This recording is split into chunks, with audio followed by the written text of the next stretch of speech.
हम सीधे एलएसी से चीन को खबरदार करेंगे, जिसकी सेना पहले पेंगोंग लेक और अब गोग्रा पोस्ट से भारतीय इलाके से उल्टे पांव लौट चुकी है। लेकिन चीन पर विश्वास करना मुश्किल ही नहीं बल्कि नामुमकिन है। इसीलिए हमारी भारतीय सेना अब एलएसी पर दोबारा कोई रिस्क लेने के लिए तैयार नहीं। आज तक की टीम ने गोग्रा पोस्ट से दोनों सेनाओं के डिसएंगेजमेंट के बाद पूर्वी लद्दाख में एलएसी से ग्राउंड जीरो पर रिपोर्टिंग की है, जहां चीन की हर हिमाकत का हाथ के हाथ जवाब देने के लिए भारतीय सेना की पूरी तैयारी है और भारतीय सैनिकों का जोश अपने पीक लेवल पर है। गलवान घाटी में हिंसक झड़प के 1 साल बाद यह एलएसी से सबसे ताजा ग्राउंड रिपोर्ट है। देखिए।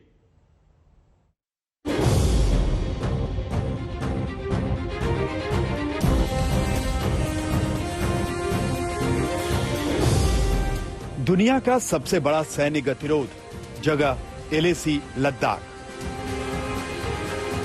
यहां 12 राउंड की बातचीत के बाद अब बात बनती दिख रही है। पहले पेंगोंग लेक से चीनी सेना ने अपने कदम पीछे खींचे, अब गोग्रा पोस्ट से भी चीनी सेना पीछे हट चुकी है। डिसएंगेजमेंट की प्रक्रिया के बाद एलएसी के हालात का जायजा लेने के लिए आज तक की टीम ने लेह से अपने सफर की शुरुआत की। आज तक संवाददाता मंजीत नेगी लेह से कारू होते हुए एलएसी पर चुशूल सेक्टर की चुमाथांग सरहद तक पहुंचे। यहां अभी भी 14,000 से 18,000 फीट की ऊंचाई पर शून्य से नीचे तापमान में भारतीय सेना के जवानों की नजरें और बंदूकें चीन पर टिकी हुई हैं। पहले पेंगोंग और गोग्रा इलाके से भारत और चीनी सेनाएं अपने अपने इलाकों में पीछे हटी हैं, लेकिन लद्दाख सरहद पर भारत और चीनी सेनाओं की तैयारियों में कहीं कोई कमी नहीं है। खासतौर से चीन के आक्रामक रुख को देखते हुए भारतीय सेना अपनी तैयारियों को और चाक चौबंद कर रही है।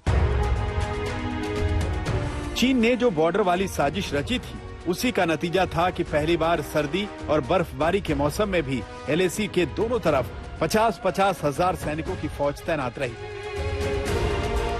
लेकिन भारतीय सेना के बुलंद इरादे और तैयारियों ने चीन का सारा जोश ठंडा कर दिया। हालांकि चीन पर कभी भी भरोसा नहीं किया जा सकता, इसलिए भारतीय सेना ने एलएसी पर अपना खूंटा गाड़ दिया। इस वक्त जब गोग्रा सरहद से भारत और चीनी सेनाएं अपने अपने इलाकों में पीछे हट रही हैं, आज तक पर हम आपको चुशूल सरहद के नजदीक अग्रिम चौकियों से भारतीय सेना की तैयारियों को दिखा रहे हैं। पिछले 1 साल के दौरान भारतीय सेना ने अपनी तैयारियों को हर मोर्चे पर चाक चौबंद किया है और इस वक्त भी भारतीय सेना के जो जवान हैं, 50,000 से जवान अलग अलग इलाकों में तैनात हैं। और यहाँ पर न सिर्फ दुश्मन की चुनौती है बल्कि मौसम एक बड़ा दुश्मन है और उसी से निपटने के लिए यहाँ पर ये तैयारियाँ की जा रही हैं। जवानों के लिए खास तरह के शेल्टर युद्ध स्तर पर बनाए जा रहे हैं। इंजीनियर्स के जवान दिन और रात इस खास फैब्रिकेटेड स्ट्रक्चर तैयार कर रहे हैं, जिसमें करीब 16 जवान रह सकते हैं और ये बहुत जल्दी यानी कि 1 हफ्ते के अंदर इनको तैयार किया जा सकता है। अगर इस स्ट्रक्चर को देखें, इसमें स्टील का, लोहे का इस्तेमाल किया गया है। उसके अलावा जो प्लाई है वो उसका इस्तेमाल है और ऊपर खास तरह का फैब्रिकेशन का इस्तेमाल है जो भारी बर्फबारी और तेज हवाओं से जवानों को बचाता है। जब मुकाबला दुश्मन चीन और दुश्वार मौसम से हो तो टैंक और टेंट दोनों मजबूत होने चाहिए। एलएसी पर पिछले 1 साल के दौरान भारतीय सेना ने ऐसे हजारों टेंट गाड़ दिए हैं जो 18,000 फीट की ऊंचाई पर चीन से कई गुना खतरनाक दुश्मन यानी जानलेवा मौसम से लोहा लेने के लिए जरूरी है।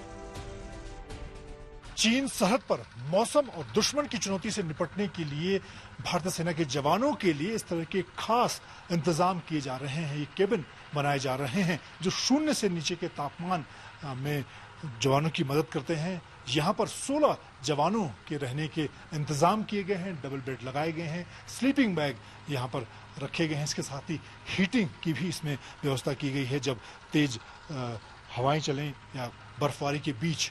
और खासतौर से इस वक्त अब जब हम 13,000 फीट की ऊंचाई पर मौजूद हैं, जहाँ पर सांस लेने में भी लगातार आपको दिक्कत होती है।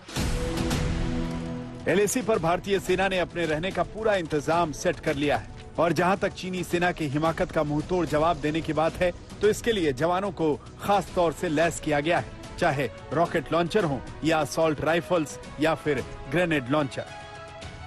इस वक्त हम आपको आज तक पर 13,000 फीट की ऊंचाई पर मौजूद भारतीय सेना के इन वीर जवानों को किस तरह से आधुनिक हथियारों से लैस किया गया है वो दिखा रहे हैं।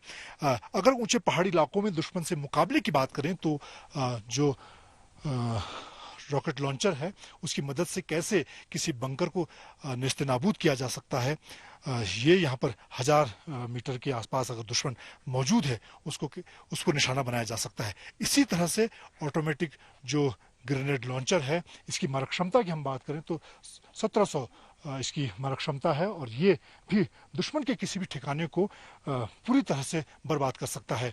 इसी तरह से अगर छोटे हथियारों की हम बात करें, ये यहाँ पर जवानों पे खास तौर से इस वक्त जो सबसे आधुनिक 600 राइफल है जो अमेरिका से लाई गई है और इस वक्त यहाँ पर लद्दाख सरहद पर भी जवानों को दी गई है एक आधुनिक असॉल्ट राइफल है जिसकी मारक क्षमता 500 मीटर तक है और ये यहाँ पर एक कारगर हथियार के तौर पर इस्तेमाल की जा रही है।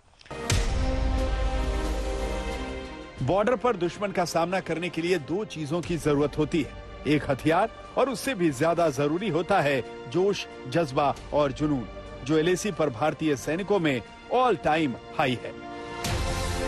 एलएसी से मंजीत नेगी, लद्दाख, आज तक।